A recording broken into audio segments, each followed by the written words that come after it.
Parce qu'autrefois, il y avait beaucoup de naufrages sur la côte du Nord, du côté de la Pointe du But, là-bas, et tous les bateaux qui étaient naufragés, eh bien, rejetaient leur équipage, leurs membres, sur la côte.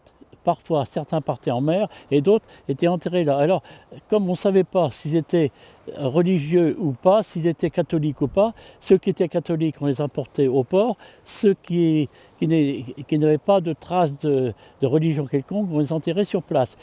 Et c'est petit à petit la mer qui les découvre actuellement en rongeant le rivage et faisant apparaître quelquefois des têtes, des bras. Et aujourd'hui, eh bien, comme la mer remonte de plus en plus sur cette côte, eh bien, ces corps sont découverts quasiment tous les hivers lorsqu'on a des grandes marées conjuguées à des forts coups de vent.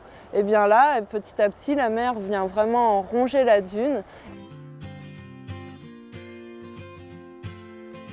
Si l'érosion des côtes permet des découvertes archéologiques comme les ossements à la pointe de la Gournaise, ce phénomène est préoccupant d'autant plus qu'il s'accélère.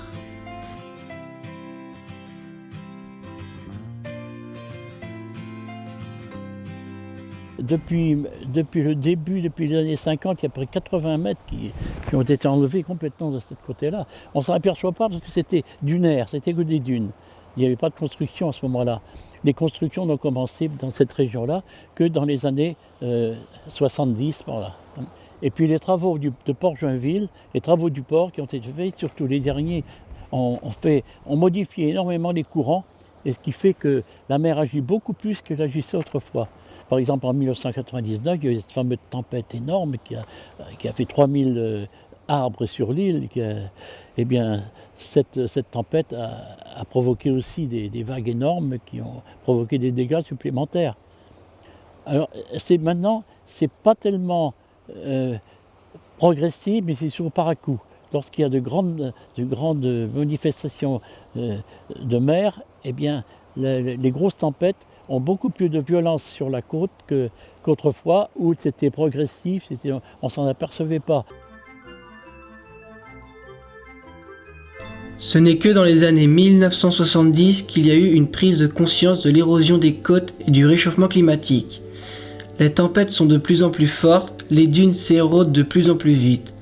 Dans le monde entier, cela a des impacts importants. En Chine, le recul a atteint 300 mètres par an. Même si ce n'est pas le cas à Lisieux, ce phénomène reste très important et inquiétant pour notre île.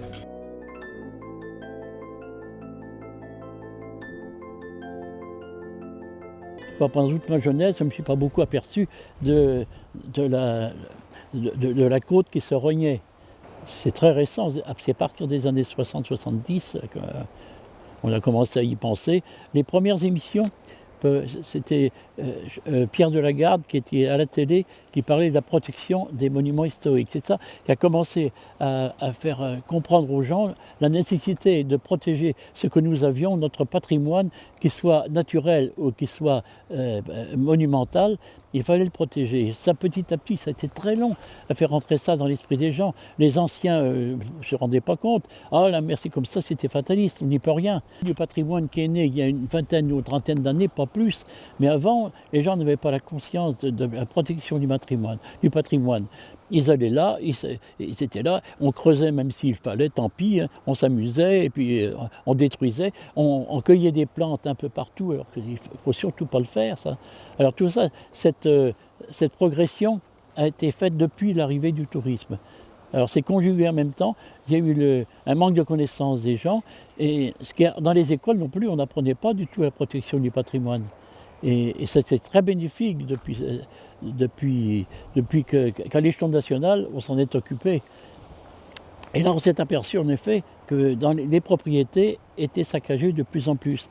Et on n'avait pas de moyens, les moyens qu'on employait autrefois étaient suffisants, maintenant ils ne le sont plus. Parce que la mer aussi a pris beaucoup plus de force, elle monte régulièrement, et puis les tempêtes sont plus fortes qu'avant.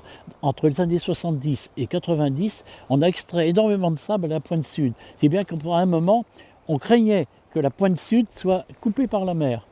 Tellement parce qu'il n'y a plus. Ce qu'on a oublié de faire, ce qu'on aurait dû faire, c'est de continuer à paysager toute la côte jusqu'à la pointe des Corbeaux, de mettre des arbres partout. Parce que c'est très efficace, parce que ça prend le sol, ça protège énormément.